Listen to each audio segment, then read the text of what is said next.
Pocky Day. Written by Coffee Mocha. Read by Arashi. The shiny box of matcha-flavored pocky in Shuichi's hands rattled along the rustles of his grocery bags in a timely manner. He carried a chorus of swishes, and he shrank inside his fleecy coat. His footsteps were usually silenced by the carpet instead of the narrow hallway. But the racket he stirred whenever he moved did not spare him from the curiosity of onlookers, the sheen on the green package promptly blinding him every time he passed by an overhead light. He regretted not bringing along more bags. He regretted even bothering to go out. Escaping the comfort of his apartment overwhelmed him more than usual today. Shuichi stopped at his door and studied his breathing, winded from the long journey upstairs. The elevators appeared to be packed with people, and he easily made the choice to evade encountering so many strangers. Kaito asked him prior to grab a couple pocky boxes, trusty sidekick, as Shuichi laced his boots up, and, although Shuichi readily obliged, he had suspicions Kaito was scheming something. He usually held plans up his sleeve when he gave his occasional request.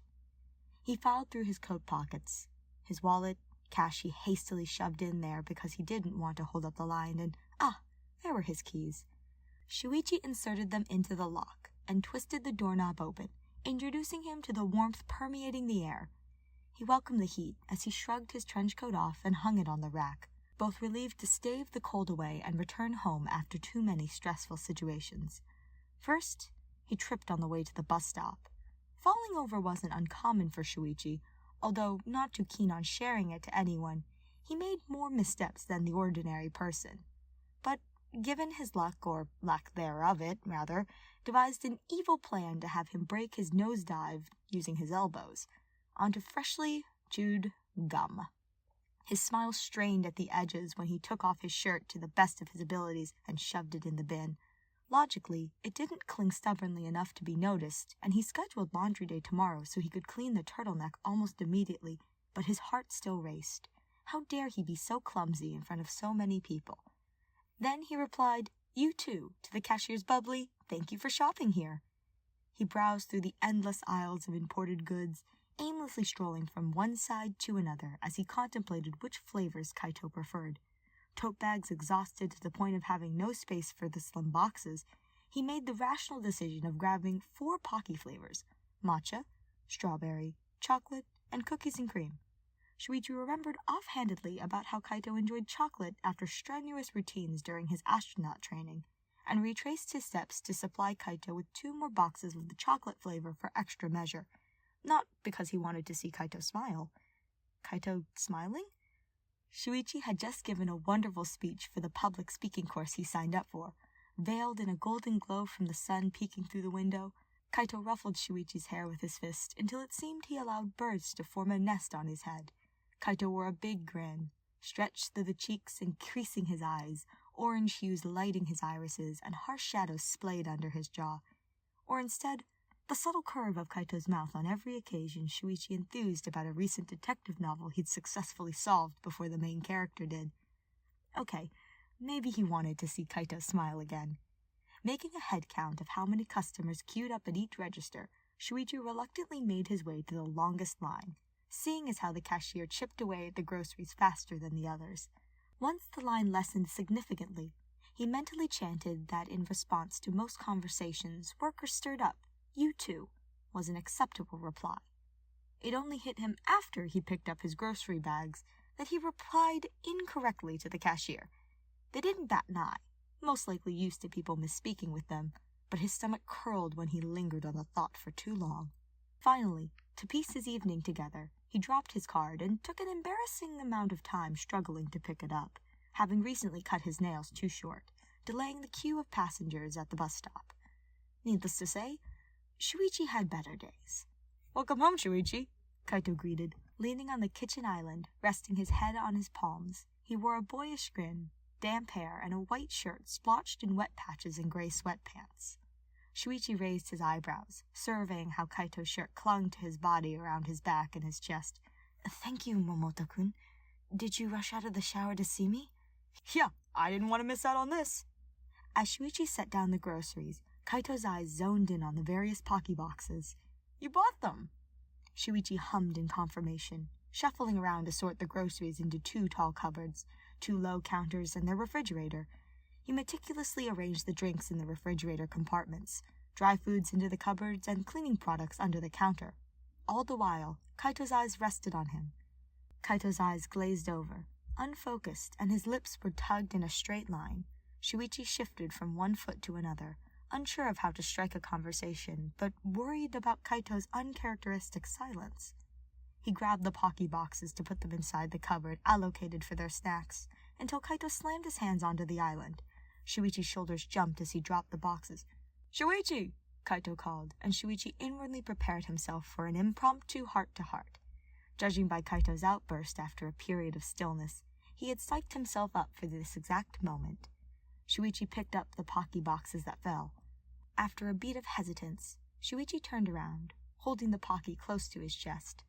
Kaito's presence skirted around overbearing and comforting when his enthusiasm overcame him. "Yes, Momota-kun?" "Let's play the pocky game." Kaito rubbed the back of his neck, intently staring at the box in Shuichi's hands. A sly grin pulled the edges of his lips. "The pocky game?" Shuichi repeated, thoughtfully placing a hand over his mouth. His eyebrows drew together as he searched his brain for an explanation, or, at the very least, the rules, but he found no clarification. Could it be something along the lines of who could eat the most pocky? That would explain the strange request and fire Kaito's competitive spirit up. Set alight by determination, Kaito's eyes sparkled. Traces of something he couldn't name marred Kaito's features when Shuichi held their gaze for too long. And if Shuichi hazarded a guess, he would say Kaito wasn't as confident as he let on. Kaito replied, "Yeah, the pocky game." "Is that why you asked me to buy them?" Shuichi jutted his chin out towards the pocky boxes left on the counter. "Yeah, but that's not important." Kaito waved his hand dismissively, and Shuichi tilted his head inquisitively when he saw Kaito firmly gripping a chocolate-flavored pocky box. "What is important is that we play this game." Shuichi burned holes into his woolen llama socks. Being too submissive looped him into far too many strange events to count, so much so that his friends poked fun at how masochistic he was. Distasteful name-calling infiltrated his mind, and he found himself fidgeting out of reluctance when he used to jump at any opportunity to spend time beside Kaito. I don't know if I want to, Momota-kun," he muttered. "What are the rules?" "Oh, you don't know the game, bro?" Kaito's voice lost its volume in between, and in his haste to make up for it, he exclaimed, "Oh, you don't know the game, bro?"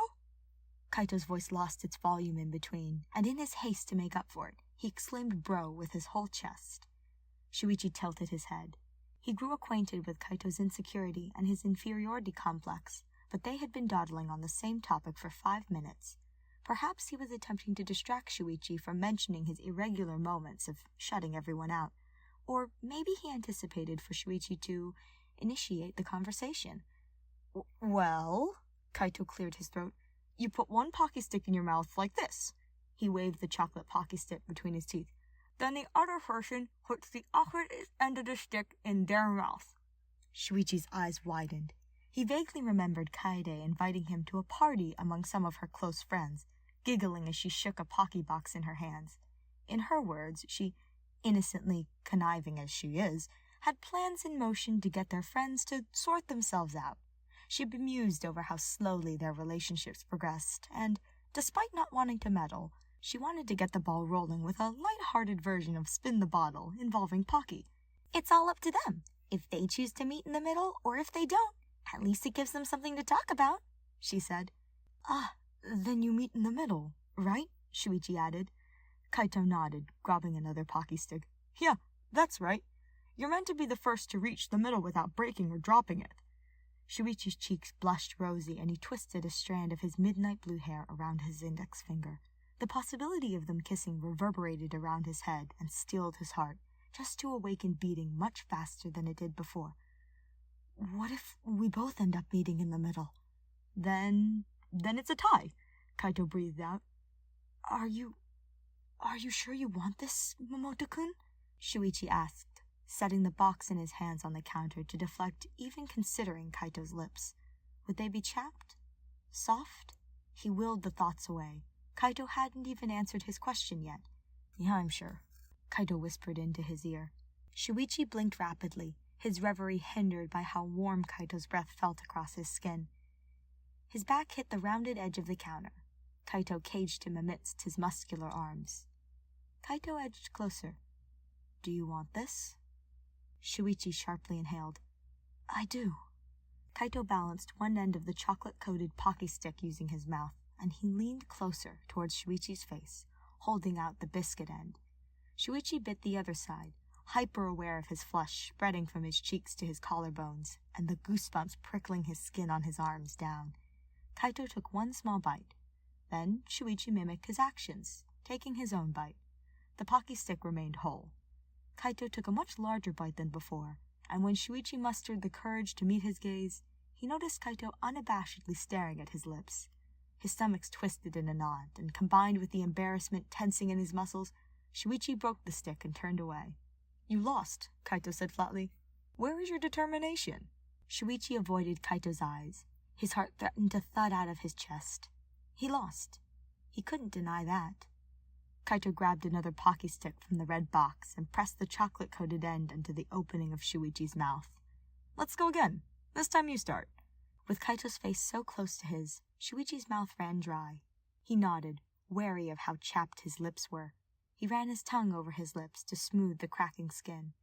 He opened his mouth and bit onto the stick while Kaito replaced his hand with his lips. Shuichi moved in to nibble on the pocky. Kaito did the same after, and they held a steady momentum until a small fraction of it remained. Shuichi leaned in to seize his next turn, but Kaito interrupted him by grazing his lips against Shuichi's. Time stopped. All of Kaito surrounded him. His soft goatee tickled Shuichi's chin, the faint freckles stippled on his cheeks, his calloused hands that held Shuichi so delicately, as if he would crumble at any second.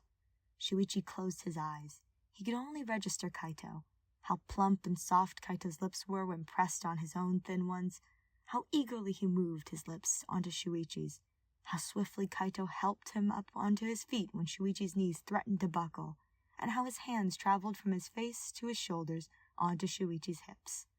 Shuichi broke away to catch his breath. Kaito opened his eyes and moved one hand to cradle the back of Shuichi's head. "Was that okay?" Kaito asked against his lips. Shuichi made a noise of agreement and mumbles, "Better than okay," before chastely kissing Kaito again.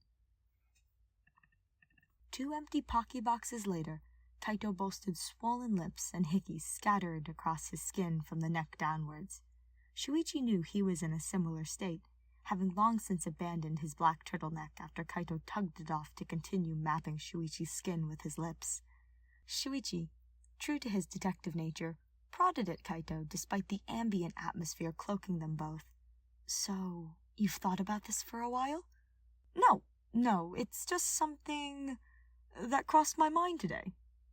Gauging the pauses in Kaito's speech and how jittery Kaito became after the question, Shuichi could tell that it hadn't been his first time.